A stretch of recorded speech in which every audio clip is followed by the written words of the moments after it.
నమస్తే ఊరగలు 9 నేషన్ టీవీకి స్వాగతం. చాలా కాలంగా రాజకీయాలకు దూరంగా ఉన్న మెగాస్టార్ చిరంజీవి కీలక ప్రకటన చేశారు. జనసేన, టీడీపీ, బీజేపీ కూటమిగా ఏర్పడడం మంచి పరిణామమని అన్నారు. అనకాపల్లి బీజేపీ ఎంపీ అభ్యర్థిగా పోటీ చేస్తున్న సీఎం రమేష్, పెందుర్తి నుంచి జనసేన ఎమ్మెల్యే అభ్యర్థిగా పోటీ చేస్తున్న పంచకర్ల రమేష్ చిరంజీవిని ఆయన నివాసంలో కలిశారు. ఈ సందర్భంగా వీడియో రిలీజ్ చేసిన చిరంజీవి సీఎం రమేష్, పంచకర్ల రమేష్లను గెలిపించాలని కోరారు. తన చిరకాల మిత్రుడు సీఎం రమేష్, పంచకర్ల రమేష్ తనకు కావలసిన ఇద్దరు, ఒక ఎంపీగా ఒక ఎమ్మెల్యేగా పోటీ చేస్తున్నారని అన్నారు. ఇద్దరు సమర్థవంతులు, మంచివారని, నియోజకవర్గ అభివృద్ధికి దోహదపడతారు. ఆ విషయం తనకు పూర్తిగా నమ్మకం ఉందని అన్నారు. తెలుగుదేశం నుంచి బీజేపీ నాయకత్వం వీళ్ళందరూ ఒక కూటమిగా ఏర్పడ్డారు. అది చాలా సంతోషం, మంచి పరిణామం. ఈ ముఖ్యంగా ఈ రోజున నేను ఇట్లాగా మాట్లాడడానికి ప్రధానమైన కారణం నా మిత్రుడు, చిరకాల మిత్రుడు సీఎం రమేష్, అట్లాగే పంచగల్ రమేష్ రాజకీయంగా అరంగేట్రం చేసింది నా బ్లెస్సింగ్స్ తోటి. అది తను. అలాంటి పంచగల్ రమేష్ అండ్ సీఎం రమేష్ గారు వీరు నాకు కావలసిన వాళ్ళు ఇద్దరు కూడాను అనకాపల్లి కాన్స్టిట్యున్సీలో ఎంపీ క్యాండిడేట్గా, అలాగే పెందుర్తి ఎమ్మెల్యే క్యాండిడేట్గా వీరు నిలబడటం అన్నది నాకు చాలా సంతోషంగా ఉంది. ఎందుకంటే ఇద్దరు చాలా మంచి వాళ్ళే కాకుండా సమర్థవంతులు. ఇలాంటి వాళ్ళు అలాంటి కాన్స్టిట్యున్సీకి, దాని అభివృద్ధికి ఎంతగానో దోహదపడతారు అన్న నమ్మకం నాకు చాలా ప్రగాఢంగా ఉంది.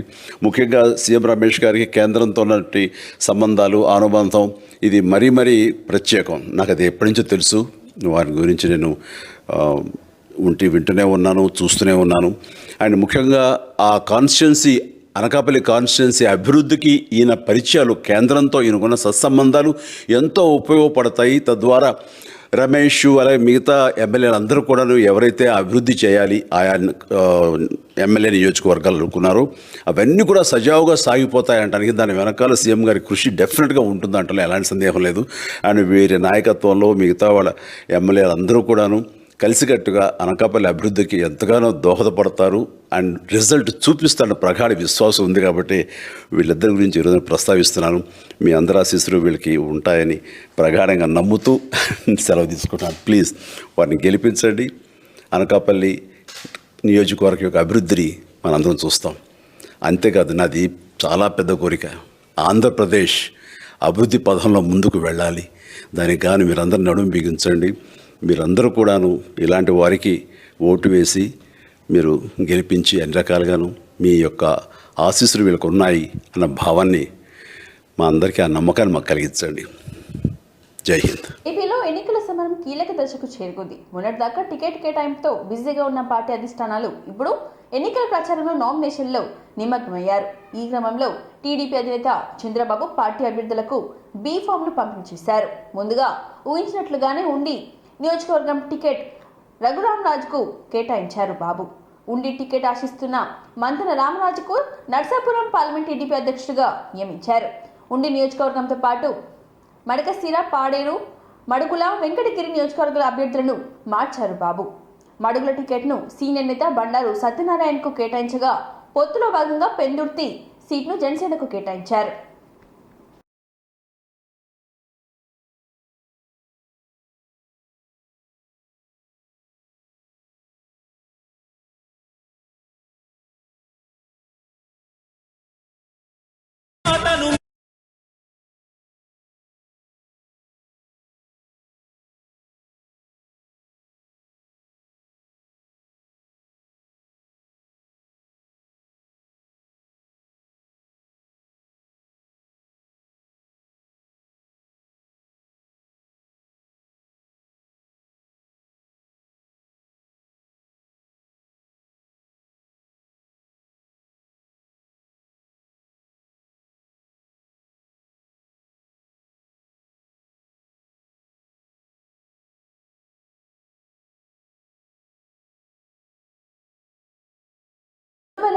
సార్వత్రిక ఎన్నికలకు సమయం దగ్గర పడుతున్న నేపథ్యంలో ఏపీలో రాజకీయాలు రోజురోజుకు వేడెక్కుతున్నాయి.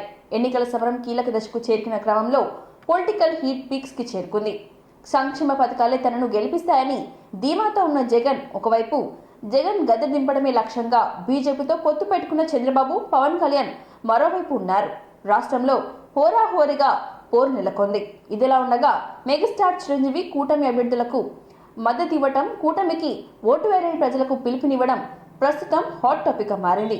కూటమికి చిరంజీవి మద్దతు ఇవ్వడంపై వైసీపీ ప్రధాన కార్యదర్శి సజ్జల రామకృష్ణారెడ్డి స్పందించారు. ఈ అంశంపై మీడియా అడిగిన ప్రశ్నకు బదులిస్తూ కీలక వ్యాఖ్యలు చేశారు సజ్జల. చిరంజీవి మద్దతు ఇవ్వడం తమ పార్టీకి మంచిదని, జగన్ వ్యతిరేక శక్తులన్నీ ఒకటయ్యాయని ఇప్పుడు ఒక క్లారిటీ వచ్చిందని అన్నారు. పవన్ కళ్యాణ్ రాజకీయాల్లో ఎందుకు ఉన్నారో ఆయనకే తెలియని ఘాటు వ్యాఖ్యలు చేశారు. స్పష్టత ఎప్పుడు లేదు. తాను ఎందుకు రాజకీయాలనేది దీంట్లో అడుగు పెట్టాడో తెలియదు.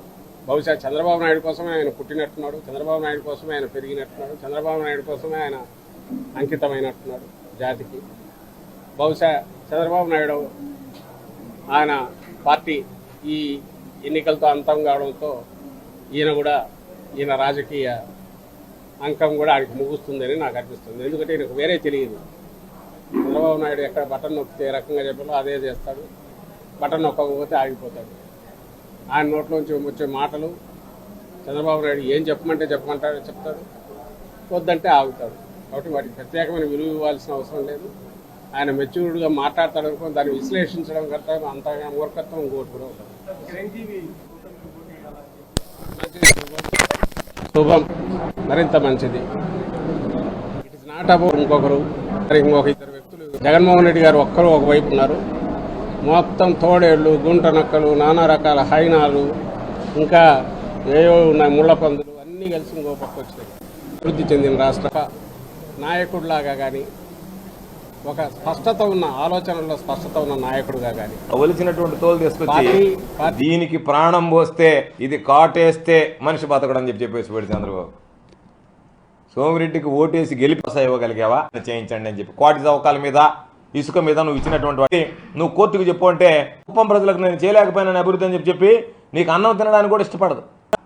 నీ మీద ఉన్నటువంటి ఆసక్తి ప్రజలు నీ మీద నమ్ముతున్నారా? అభివృద్ధి గురించి చెప్పు అంటే దానికి ఆలోచన చేసుకో. దాని మీద ఫ్రస్ట్రేషన్లోకి వెళ్ళి నాకు జగత్తో మరలా నీ సర్టిఫికేట్ అవసరం లే. బ్రహ్మాండంగా వ్యవసాయం ఒకసారి జరిగింది. నిన్న కాక మొన్న పార్టీ కండు ఎక్కడ పండాలనేది అక్కడ 12 నెల్లూరు జిల్లా నుంచి ధాన్యాలతో పోతే స్తోమత నీకు ఎక్కడుంది? కలిపేది వాళ్ళు ఉండేటప్పుడు జిల్లా పరిషత్తులు చెప్పు. పొదలకూరులు ఎన్ని పంచాయతీలు ఉన్నాయి? లేనప్పుడు ఒకటేరా పోయడం కానీ అరే నేను అడిగిన దానికి సమాధానం చెప్పు. నకిలీ మద్యం అన్నావు, నకిలీ మద్యమేనా? బలమైనటువంటి అభ్యర్థిని కాబట్టి మంత్రి అంబటి రాంబాబు జనసేన టీడీపీలను ఉద్దేశించి ఘాటైన వ్యాఖ్యలు చేశారు. రెండు పార్టీలు ఎంతో ప్రయత్నించినా కూడా తన విజయాన్ని అడ్డుకోలేవని అన్నారు.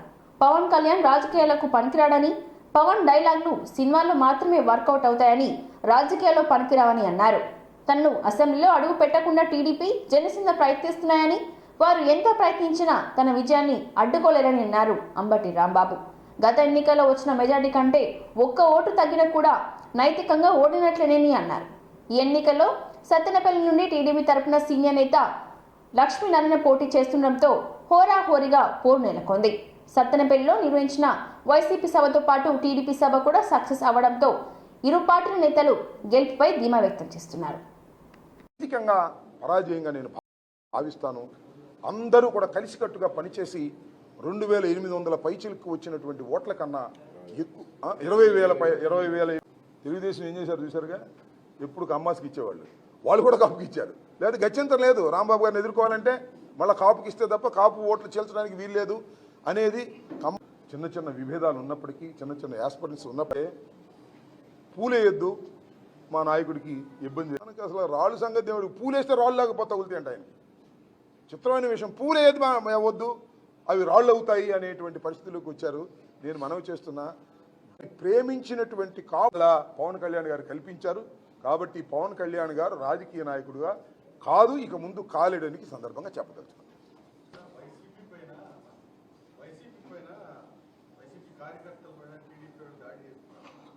జరిగిన సంఘటన మంగళగిరి కూడా చూశారు.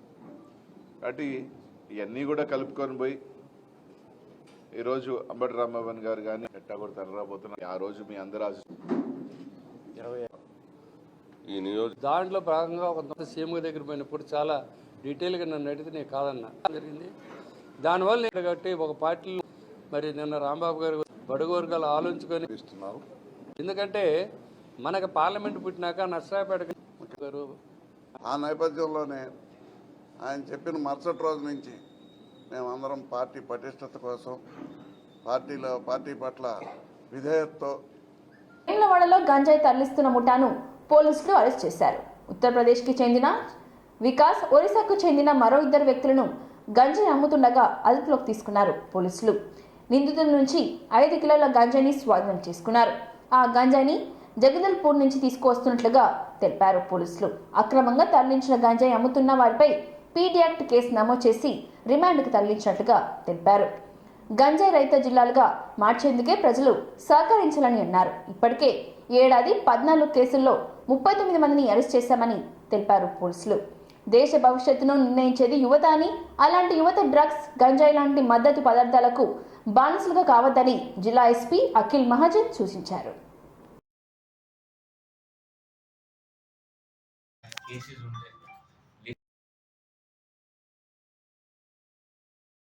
లిస్ట్లో సెలెక్ట్ అయిన తర్వాత కూడా కేసెస్ ఉన్న వల్ల వాళ్ళకి ఫైనల్ కాల్ లెటర్ రాలేదు.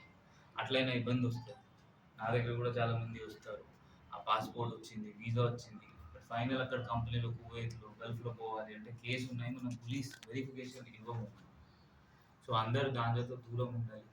మనం గాంజా పైన ఒక డ్రగ్ వార్ చేయాలి. అందరు కలిపి చేస్తే జనాలు, అందులో రిపోర్టర్స్, మీడియా వాళ్ళు, కామన్ సిటిజన్, డాక్టర్స్ అందరు కలిపి ఒక వార్ చేస్తే మనం దీనిపైన గెలవచ్చు. సో అందరితో అదే మంది మీకు ఏమైనా చిన్న ఇన్ఫర్మేషన్ వస్తే మనం 100 డైల్ చేసేయండి. లోకల్ ఇన్స్పెక్టర్కి, ఎస్హెచ్ఓకి, డిఎస్పీకి, నాకు మీరు ఇన్ఫర్మేషన్ డైరెక్ట్గా ఇవ్వండి.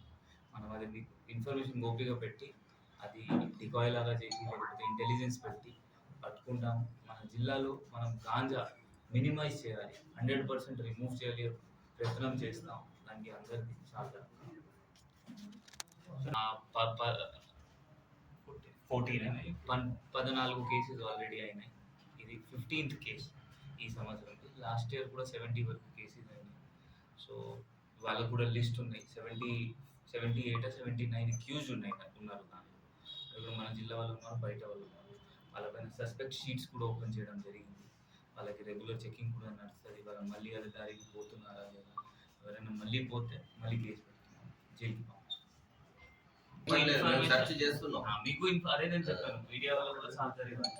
మీకు ఇప్పుడు ఇన్ఫర్మేషన్ ఉంటే ఈ జూనియర్ కాలేజ్లో లేకపోతే ఏమైనా ఈ కాలేజ్ గ్రౌండ్ వెనుక నైట్ టైం వాళ్ళు పిల్లలు పట్టుకుంటారు.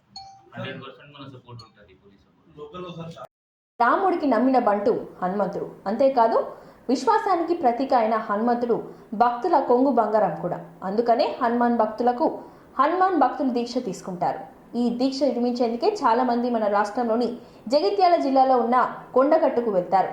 ఇక్కడే ఎందుకంటే ఇక్కడ ఆంజనేయుడు స్వయంభూగా వెలిశాడని చెప్తారు. కొండగట్టు అనే కొండ మీద కొలువైన ఆంజనేయుడిని కొండగట్టు అంజన్న అని పిలుస్తారు. 500 ఏళ్ల చరిత్ర ఉన్న ఈ గుడి విశేషాలను హనుమాన్ జయంతి సందర్భంగా తెలుసుకుందాం. జగిత్యాల జిల్లాలోని ముత్యాల మండలం ముత్యంపేట్ శివార్లో ఉంది కొండగట్టు ఆంజనేయుని గుడి. ఈ దేవాలయం వెనుక ఒక ప్రత్యేక కథా ప్రచారంగా ఉంది. అదేంటంటే ముత్యంపేట్ గ్రామానికి చెందిన సంజీవుడనే పశువుల కాపరి ఒకరోజు అడవిలో ఆవులను మేపుతుంటాడు. ఒక ఆవు ఆ మంద నుంచి తప్పిపోతుంది. ఆ ఆవును వెతుక్కుంటూ కొండగట్టు వరకు వస్తాడు ఆ సంజీవుడు. ఎండలో తిరిగి అలసి ఒక చెట్టు నీడలో నిద్రపోతాడు. అప్పుడు అతనికి కలలో ఆంజనేయుడు కనిపించి, నేను పొదలో ఉన్నాను, నాకు గుడి కట్టించు, తప్పించిపోయిన నీ ఆవు ఫలానా చోట ఉందని చెప్తాడట. మేకు వచ్చాక సంజీవునికి అక్కడ పొదుల్లో వెలిగిన హనుమంతుడి విగ్రహం కనిపించిందట. దాంతో అతను కొండగట్టు హనుమంతుడు గుడి కట్టించాడు.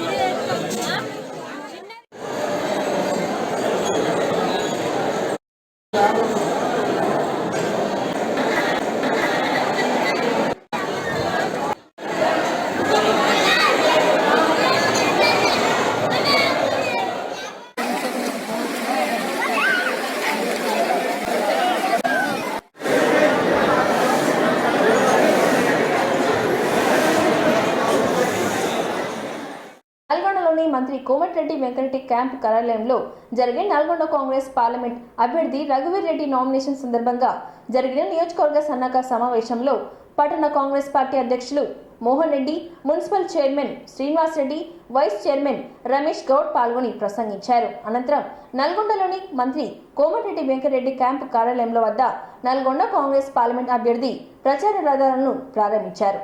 ఈ కార్యక్రమంలో పలువురు కౌన్సిలర్లు, ఎంపీటీసీలు, మాజీ సర్పంచ్లు, మాజీ ప్రజాప్రతినిధులు, కాంగ్రెస్ పార్టీ ముఖ్య నాయకులు పాల్గొన్నారు.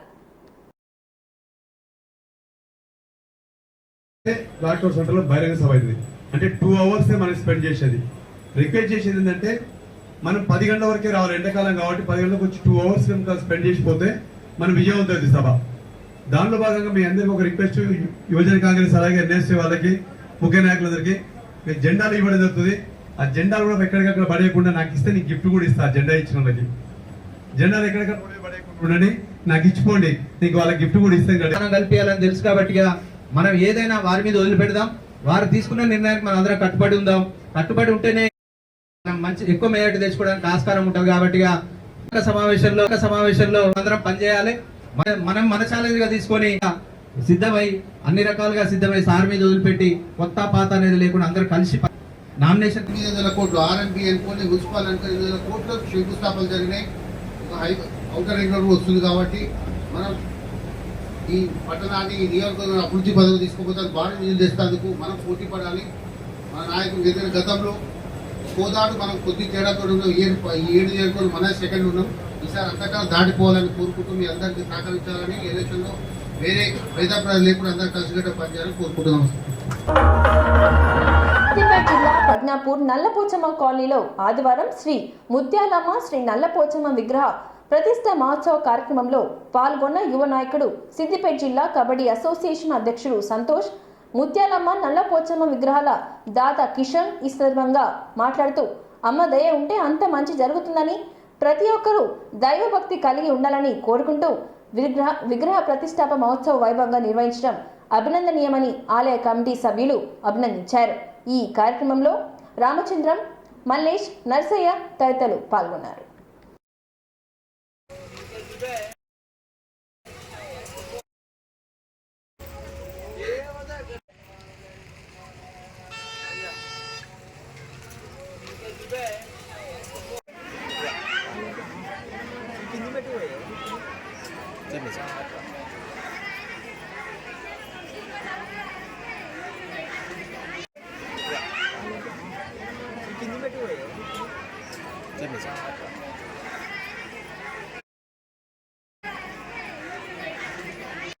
ప్రజ్ఞాపూర్ గజ్వెల్లిలో మరి గొప్ప గుడిని కట్టిన గ్రామ ప్రజలకు, మరి కమిటీ సభ్యులకు నా యొక్క హృదయపూర్వక ధన్యవాదాలు.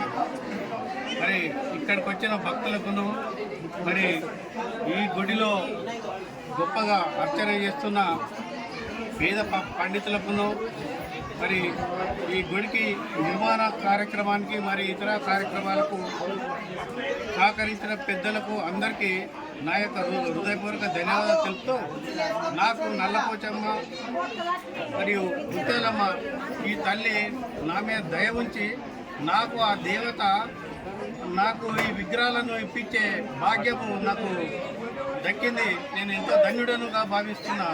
మరి నాకు ఇంకా ఎన్నో గ్రామాలకు కూడా నేను ఎన్నో విగ్రహాలు ఇప్పించిన. మరి నా ముఖ్య ఉద్దేశం ఏంటంటే, మనకు ముందు జ్ఞానం అవసరము.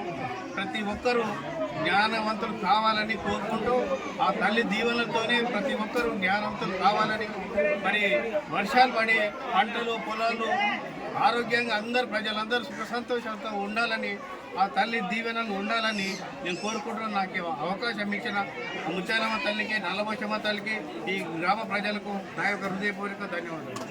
ఇంతటితో ఈ వార్తలు సమాప్తం. రండి వార్తలతో మళ్ళీ కలుద్దాం. చూస్తూనే ఉండండి ఓర్గలు 9 నేషనల్ టీవీ.